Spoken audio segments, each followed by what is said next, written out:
The Wes Penre Papers. A Journey Through the Multiverse. The Second Level of Learning. http://wespenre.com. Interdimensional Manipulation in Present Time. Prophecy Paper Number 1, The Obsession with Fulfilling Prophecy by Wes Penre, Saturday, October 6, 2012, http://wespenre.com, Part 1. 1. The Energy Grids and the Cycles of Time. Here is a new concept about how time works. Well, it's not really new, it's actually ancient, but today's humans have a very poor concept of time. In my papers I have already stated that all time is simultaneous and can be experienced all at once, or separately as in linear time, or a little bit of both. When I study and research time, the following becomes more and more real to me. Any planet has layers upon layers of energy grids around her, and these grids allow her to be experienced from all her different time frames.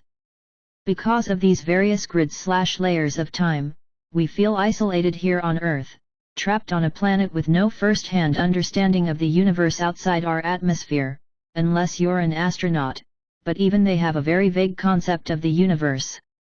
If we were to experience all these energy grids at once, all time would be simultaneous. It's a little bit like watching a movie on a DVD. A disc has tracks in it, and if we run the DVD from beginning to end, it will tell a linear story, reading track after track. But if we could watch all these tracks at once, the whole movie would play out at once and stop being linear. If this happened, we would be extremely overwhelmed, turn off the machine and return the DVD and tell the retailer that something is wrong with it. The energy grids work in a similar fashion. If we experienced all the grids at the same moment, past, present, and future would hit us all at once, and our nervous system would go ballistic and we would turn insane from being totally overloaded with information. So instead, to have a 3D experience, we are locked into one energy grid at the time, and the DVD can continue playing its linear movie. If you were an alien astronaut and wanted to land on Earth, it's a whole science to it. There are portals, or openings, and if you enter one of these portals, you will access all of the different realities and time frames and corridors that run off this particular portal. It's very important that you enter not only the right portal, but also choose the correct corridor once you're inside the portal, or you could end up anywhere and anytime during the history of the planet. Before you enter a certain portal, you also would like to know where the planet is in comparison with the zodiac to make sure you land in the right time and place. Thus, if we use Earth as an example, you can visit the 21st century, the 1500s, or the 3500s, respectively. All these times, and all other times, always exist and can be replayed. The Pleiadians say, portals are protective devices that are put around planets. The ownership, creation, or making of a portal is an awesome task. There is a frequency energy that must be maintained to hold that portal open. There are many portals on Earth. Within these time frames there are cycles of time with beginnings and ends. Some cycles are longer, while others are shorter, but each cycle is supposed to accomplish something, i.e. each cycle has a purpose, like a chapter in a movie. If we're talking about a Mayan cycle, it's 5,125 years long, while a zodiacal cycle lasts for 26,000 years. Still, the zodiacal cycle is not the longest one and the Mayan not the shortest. It is my understanding that when a planet is born out of the womb of its sun, she is born with these energy grids, representing cycles of time relevant for that particular planet. Later on, when a founder, or a group of founders, come and ask the sun for permission to create on one or more of her planets, they start filling these energy grids with meaning and purposes. You could say they are creating the plot to a movie that is supposed to play out over a long duration of time. Once the plot is established, the characters in the movie are created, thus life on the planet is starting to evolve. This includes everything from the simplest single-cell organism to the most complicated, intelligent being. I am not certain that this creation even has to be in 3D, but it is my understanding that most intelligent life forms who are later becoming star travelers, if they choose to, start out in what metaphysics calls the third dimension, 3D. 1.1. Haven't we lived this life before? If we want to continue using the metaphor for a movie recorded on a DVD, one track would for example be a great year, 26,000 years in our terms. Within that track are smaller cycles like that of the Mayan calendar.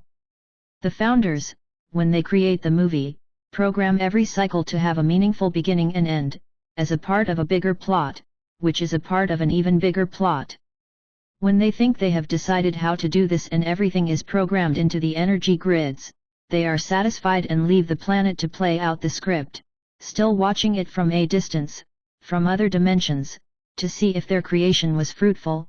The Pleiadians, for example, have always said that nature, which includes us, is a program. But, you may say, how does free will come into the picture then if a planet's history and its development is just a script being played out? Well, that's the exciting part. If a film producer, who is a creator god in his own right when he makes a movie, completes a film, the plot is set in stone. What's in the movie is what you get. You can't change the plot, you can only observe what others play out on the screen. In real life it's different. The plot is made in a very similar fashion as a movie, but the actors, such as you and I, have free will and can change the plot with our thoughts and actions, at least to a certain extent. If we couldn't, there wouldn't be an experiment, and no real experiences, because the outcome would always be what was programmed to begin with. Hence, as it is, the movie can end totally different from how the producers, the founders, had intended, which would usually be to their liking, unless the ending is destructive. Now, after have entered 2012 in our energy grid, we are completing a great year cycle and are beginning anew. This means we are at the end of an old species and in the creation of a new. Homo sapiens will not be the same species after the nanosecond. Always, at the end of a great year, the life forms who are being bombarded with the geometry of light, traveling mainly on gamma rays, from the Sun, the local central Sun, Alcyone, and the galactic center, due to the lineup of these three relay stations, will have their DNA significantly upgraded. And this is being done without the necessity of any technology, it's a natural process. However, it's up to us how much advantage we take from this free ride we are on.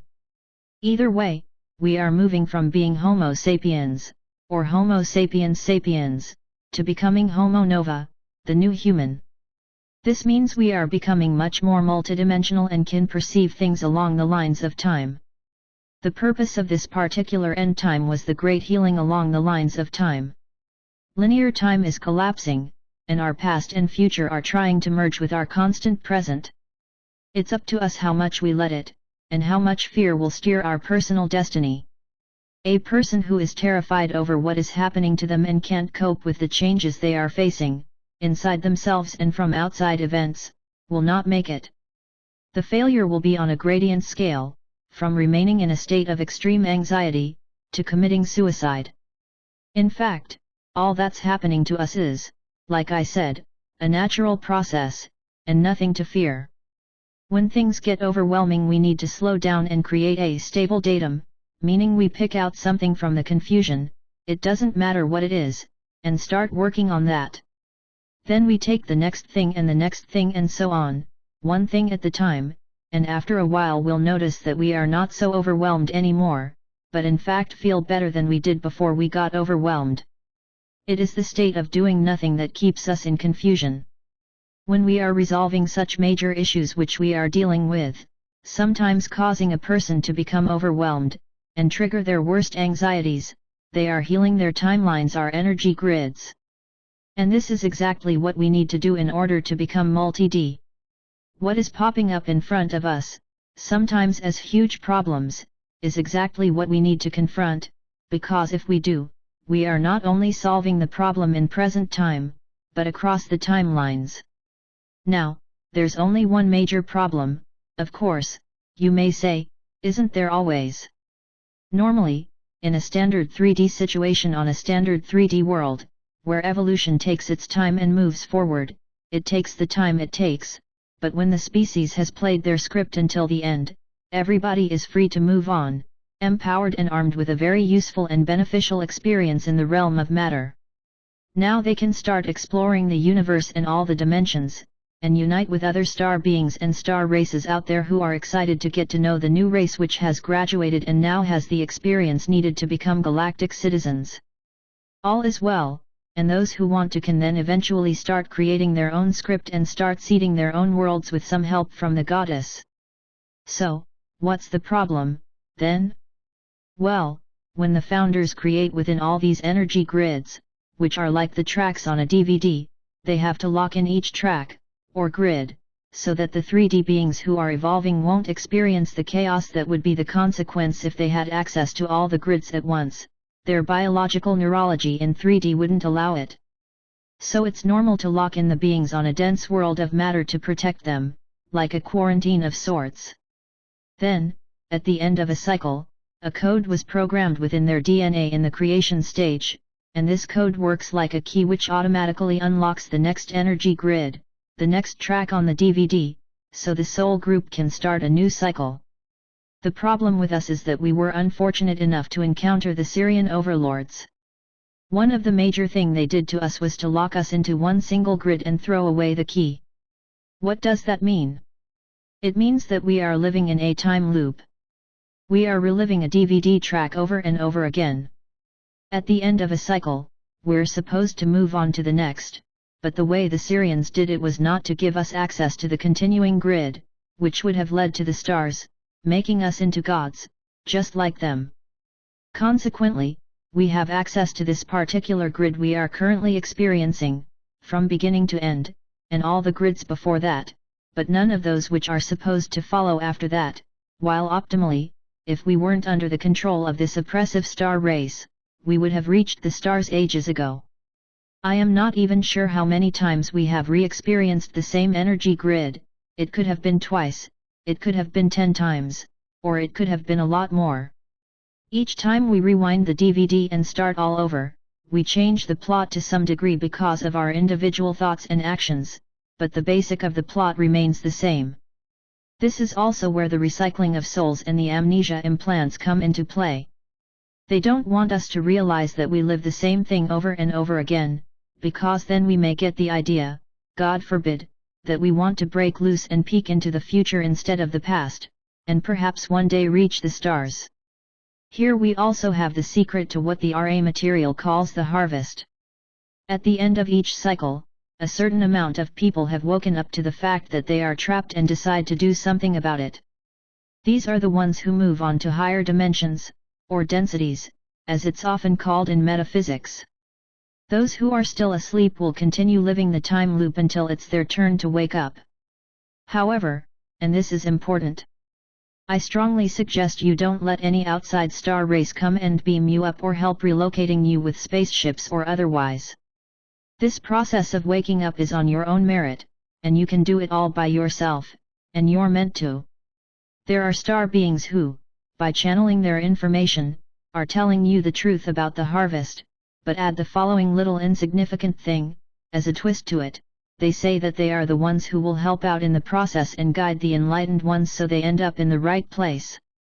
I would suggest these channeled entities are no one else than the Syrian alliance in disguise. The RA collective even blamed the Orions for being the only ETS of negative density able to occasionally find a hole in the Earth grid, the quarantine, and manage to land here on Earth and create havoc, or like in the case of the RA material, a 5th density negative Orion being was the one who eventually had Don Elkins, the brilliant questioner in the RA material, commit suicide. He took on the entity that had possessed Carla Ruckert, the woman who channeled RA, and committed suicide to mislead the Orion entity away from Carla and save her from her possession. He succeeded. This RA collective claimed to have nothing to do with Marduk RA, but all the evidence point in the direction that they are Syrians. These entities have a strong Syrian imprint. The truth of the matter is that what these beings will do is to take those who are evolved, ready, and willing, transfer them, sometimes with spaceships, and sometimes in the ether, and they are, according to my research, most probably going to be placed in enhanced 4th or 5th dimensional bodies, or so they say, in order to be able to incarnate on Earth again as a more evolved being. In reality they will be put in hybrid bodies that are going to work as the beginning of a new bloodline of cyborgs that are going to assist the Syrians as super soldier officers in the future. So I strongly advise you, who are excited about these channeled entities who say they are going to help you ascend. Don't believe them, or all your efforts to evolve yourself have most probably been in vain. Much more about this in level 3. Then, what will happen now with all the rest of us when this cycle is finished, supposedly sometime around 2012 to 2013? Will we all be swept back in time and start all over on a 26,000 years cycle with full amnesia, something which has possibly happened before? I would say it depends entirely on us. How many of us will wake up? How many will raise their frequencies? How much will the mass consciousness be affected by all the positive changes? This is the reason why I write all these endless amount of papers to tackle our situations from different angles and wake up as many as I can. I don't believe in the 3% rule myself anymore, see later section of this paper, but I think enough people have to wake up in order to create what's needed to skip over the scratch in the broken DVD to move on to the next section of the grid, which I believe is the last one. If we don't make it, there is a big chance we will relive the last great year.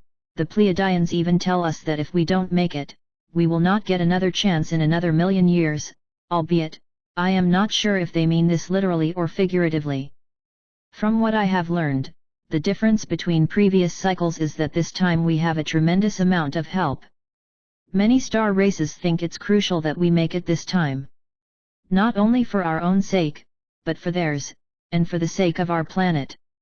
We are polluting the living library to the maximum and are misusing energy to an extent that it affects large sections of the universe. This is the reason why I think that with everything adding up, we have a chance to make it this time. But regardless, we need to continue spreading our energies and do our best to keep our high frequencies stable. My point is, don't be deceived now at the end of the nanosecond, when you've made it this far. I am sure all readers of this material are very eager to move on to the next energy grid instead of under amnesia relive yet another cycle of perhaps 26,000 years. I'll tell you, I am done myself, no more recycling for me, thank you. And here is the good news, there is an escape and it's fairly simple. Some say that the time loop we're in is actually the second last of the energy grids, but we keep it in existence with our own mass consciousness. Because when we agree to living in the Syrian system and are obeying their twisted laws that do nothing but enhance the power of the rich to the expense of the masses, we also agree to being implanted with amnesia and recycled, and thus we keep the whole time loop alive and well. If we break this curse, the next cycle will take us to the stars, I think that's inevitable. Look at us, we are so close. We already know the theory behind how to do it. Set our energy free and start using our fire and you will see what we are able to do. If we wanted to, we could blow the Syrians away a million light years, that's how powerful we are when we're unleashed. They know this. They are very afraid of us humans. Not only have they locked us into this single energy grid, they have also set the frequency to be slightly off, which means we are extremely hard to find for aliens outside our planet who don't know in what frequency band to look. We are invisible to the outside universe. And the Syrians have decided to keep us separated in this loop until they know what to do with us. They have frenetically tried to steal our divine fire, but haven't really succeeded, albeit it seems like they believe they now have almost gained enough power to dare confronting the divine feminine and the 96% realm. But not without using us as foot soldiers and shields. If there are casualties, and there will be, believe me, it will be us and not them on the most part. At least that's the plan. See, they will do everything they can to convince us that we need to fight this future galactic war for them, and once we agree to do that, we will be the ones who get killed. All they need to say is, wait a minute. We are not supposed to fight, the humans are. They have told us they want to do that for us. It's their fault, not ours that your civilians die. In other words, they will be able to twist it, although in a much more sophisticated way than I just described. They already do that, and the Vietnam War is a great example. American soldiers were ordered to rape and murder women and children, and when it was exposed to the American public, the military said they never gave such orders, it was done totally on the initiative of the soldiers themselves. I want to wait until a later paper to suggest how we shall repair the broken DVD and move on as individuals, groups, and hopefully as a species, but I highly doubt everybody will make it, unfortunately. Some say, like James the Wingmakers, that we should all wait with ascending until all humanity is ready, which will be sometime around 2065 to 80, where have we heard that time frame before? Yes, the alleged return of Nibiru, although that time frame has now been changed. He says we need to move on as a whole mass consciousness and that there is no such thing as personal ascension. And he adds that even if there was, why would we want to leave our fellow man in this mess and just think about ourselves? I used to fall for that argument myself and started to get a bad conscience for wanting to move on without all the rest of humanity, something that of course held me back in my own evolvement, as guilt always does.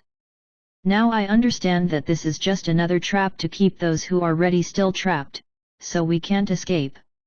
Yes, it's very sad if all humanity can't make it, but we are individuals, and as such on our own paths. If some people need more time to realize what they sit in, that's how it needs to be. There is no reason why a person who has worked extremely hard, probably over many lifetimes to come this far, must sit and wait for those who preferred to watch football games on TV, drink beer, and vote for Bush or Obama. It goes against common sense. I am not a martyr and I don't support martyrs, either, because they waste their own life and are remembered as heroes and idols, which is just another kind of worship. Each being is important in themselves, and what you do to evolve and enlighten yourself is more beneficial for the rest of this soul group and the universe in general than all the help you can give others in form of money and assistance which will deplete your own energy. I am not saying we shouldn't help others when they ask for it, but I am saying that it has to be done in a manner so that it doesn't inflict on your own progress. This is very important. 2. The mechanics around prophecies. Now, when we know how linear time works in a 3D world, and that time is actually a construct which loses its importance when we're multi- and interdimensional, it's easy to comprehend that the Syrian gods can easily get access to the Akashic records of planet Earth and also figure out the plot the original planners have made up for our original planet, Old Terra. It's also somewhat comprehensible to think that the Syrians, with a lot of help from Aryans like Enki, can reconstruct the grids after the fact that Old Terra was destroyed and Earth was formed. Most certainly, Earth in its present form lost its original Terra grids and was now orbiting the Sun with grids that were empty and had to be filled. So Enki, Ninhursag, and their team simply created a new plot and thus filled the grids of time with their own story. It is my understanding that the full plot needs to end with that the chosen seeded life form, has to get the choice whether they want to reach for the stars or not, so the Syrians couldn't get away from that, but they did have the option to lock one of the grids in so that time kept repeating itself over and over. Also, they can't stop the nanosecond and the boosts of energy and information coming onto the planet right now, but they can do whatever is in their power to diminish the positive effects and they are, indeed, but they are losing ground and are getting desperate and careless. Their counteractions are becoming more and more obvious even for the non-educated person, and their carefully structured plans are now crumbling and they are making tons of mistakes. Even their functional insanity, Pleiadian term, is now turning into insanity, plain and simple. As discussed above, when an ethical founder group is seeding a planet and filling the grids with their creative energies, they let the species on the planet evolve on their own, perhaps reaching the goals the founders set. Perhaps not, or maybe they chose a totally different direction, which in certain terms could be even more exciting, both for the actors and the producers. However, when it comes to the Syrians, changing directions and not follow the script is out of the question, or something that needs to be avoided by all means. So the warlords created a plot where they are in charge and in one form or another are treated like gods. The actors then need to follow the plot in the direction the Syrian alliance wants it to go. On occasion, the actors start to act out on their own and move away from the original script. To get them back on track, something drastic needs to be done, and the more people there are on the planet, the more drastic the effects need to be to keep the unsuspecting actors on track. Using the words actors and producers makes it sound like a play that's not real or serious, but I want to remind the reader that this is not the case and not my intention. These terms are handy to use here, but this is not a game or a play. It's an experiment out of mind. Usually, with a little bit of creativity on the Syrians' part, we humans can get back in line again. Letting a few people experiencing some kind of paranormal phenomena in form of revelations with religious overtones help keeping the majority of the population in check. Even better would be to actually be truthful to the masses and tell them what their gods have planned for them. The most extreme way of doing this, and often the most effective, is to tell them the truth in form of a series of prophecies. They let people know what is to come and what is expected from them when it happens. Thus, we have the biblical prophecies, like the Book of Revelation and the Book of Daniel as two prime examples. Many other prophecies, belonging to other religions, are telling a very similar story with their own twist to it, and that way the Syrians can cover most peoples of the world. Even the native Indians, like the Hopi, have their own version of the Book of Revelation in their mythology. Here in the Western world, the most common religions are Christianity and its cousin, Roman Catholicism. So the Bible prophecies are what will be emphasized here by the Syrian overlords. They have a number of secret societies, which they once took over from the followers of the divine feminine and distorted, at their convenience, that have many things in common due to that they are top-owned by the same interdimensional beings, and many of them work day and night to ensure prophecies are being fulfilled. On a higher level of these societies, the members are using a series of occult rituals to evoke spirits who can help them to accomplish the fulfillment of prophecy from the astral. Many of them go so far that they are more than willing to be possessed by spirits they evoke in order to get to where they want to go. In fact, you don't even have to be a high-level member to be willing to do whatever is necessary to fulfill your goals. In 2009, I wrote a book called The Myth About Supreme David Rockefeller, which you can find online and downloadable from this very website. One of the characters in the book was Michael Noel Prescott, whom at that time worked together with Supreme David Rockefeller and Jarl Vidar of the German Thule Order to accomplish exactly this, fulfilling prophecies. He and Jarl are still working together towards this goal as far as I know, and at this point in time, Prescott is highly possessed by spirits he's evoked in magical rituals, believing he is going to be the host for no one less than Set himself. This entity is coming up from the abyss, according to Prescott, and will inhabit Prescott's body. Prescott is working hard to prepare himself for this event by practicing something he calls mirror magic, which is an extension, or perhaps an abomination, of Aleister Crowley's work. As I am writing this paper, I get personal threats from Prescott. He says that he is it, and there is nothing else to focus on than him.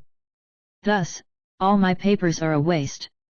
When I more or less told him that my focus is elsewhere, and there are thousands of people claiming to be it, he started threatening me, saying that his powers are more than anyone else's, and that he will destroy me and anybody else who are not agreeing with him.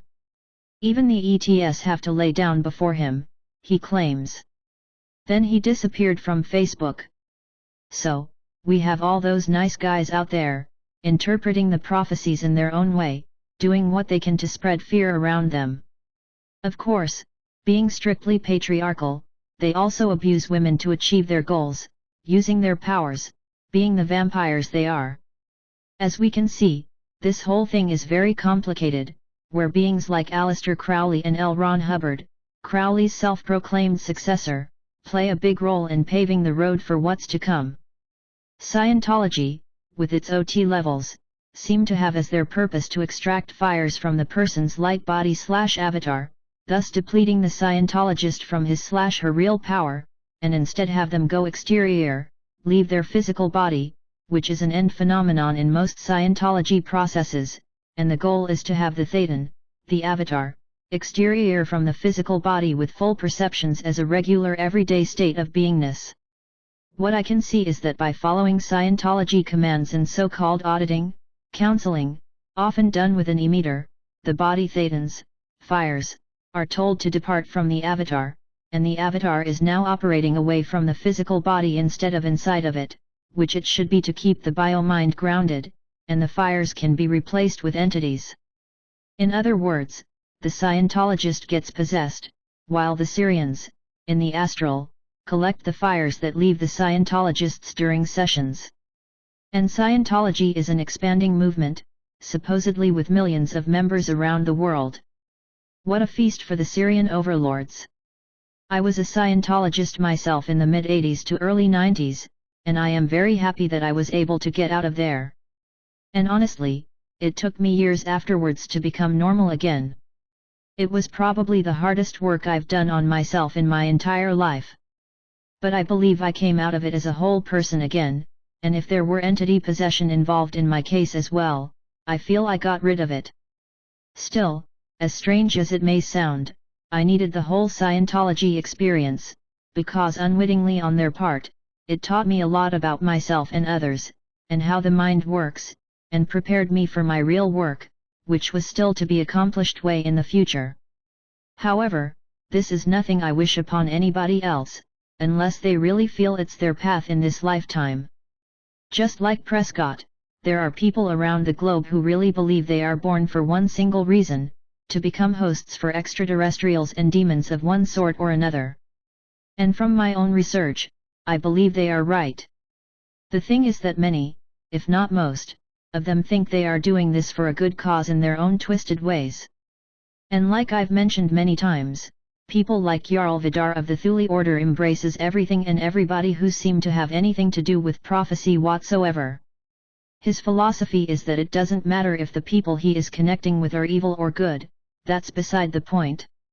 All he wants is for prophecy to be fulfilled, hence all characters who have anything to do with it need to step forward and do what they're supposed to do. Jarl and those who share his philosophy, and they are more than we think, believe that when everything is over, and millions, if not billions of people have died in wars and disaster, the bird phoenix will rise from the ashes and a new golden age will start that will last for 1,000 years. Therefore, Jarl and Prescott welcome the Anunnaki, the Syrians, and their king, because they are the major players in the prophecies, and the Syrian King of Kings would most certainly be accepted to sit on the throne of Earth. Not by people like Prescott, however, who is basically their adversary, but still not in our favor, of course. We are living in the end times, and per the script, hell itself is supposed to break loose, and portals open to the universe and to the spirit world in the hell dimension. In other words, chaos is reigning and is going to do so even more, and entities of all kinds are going to show up here in our reality. So, be true to yourself, keep your mind clean, be as ethical and moral as you can, based upon your own values, take care of unfinished business, create a bubble around yourself, do breathing exercises, meditate, but only if you know what you're doing. You don't want to invite hitchhikers, you need to ground yourself, preferably with crystals and by being barefoot with your feet or body on the ground, and not sitting in lotus position on a couch with no earth connection, no sloppy thinking. Create your own reality and concentrate on building the future you want here and now in the present. Make sure you keep your vibration up, and inspire others with your beingness. Help others when help is asked for, if you feel you can be of assistance, but only as long as it does not deplete your own energies and stop you from working on your own progress. With these simple rules, you avoid psychic vampires and learn how to detect them. This is advice that is all extremely important to ponder in these times, because there are so many energies on this planet right now that we don't want to mingle with, so we need to protect ourselves. And remember, what you read in the newspapers or watch on the TV news is usually nothing that has to do with you personally. Create your local universe. Everything that's not in your own local universe is happening in another universe somewhere else. You are not experiencing it firsthand, so it's something that happens to somebody else, somewhere else. You can decide if all this war, chaos, terror, and disaster is going to be part of your own universe or not. So see it for what it is, it's other people's universes that you hear about secondhand. Instead of getting involved in all that, Concentrate on your own present time and your own future, and the chance that you are branching off to a version of the multiverse which is more at your liking is most likely to happen. Those who have read my previous papers know who the God in the Old Testament is, and they understand the Jesus story better, so it's logical to think that the Bible prophecies have everything to do with the Syrians.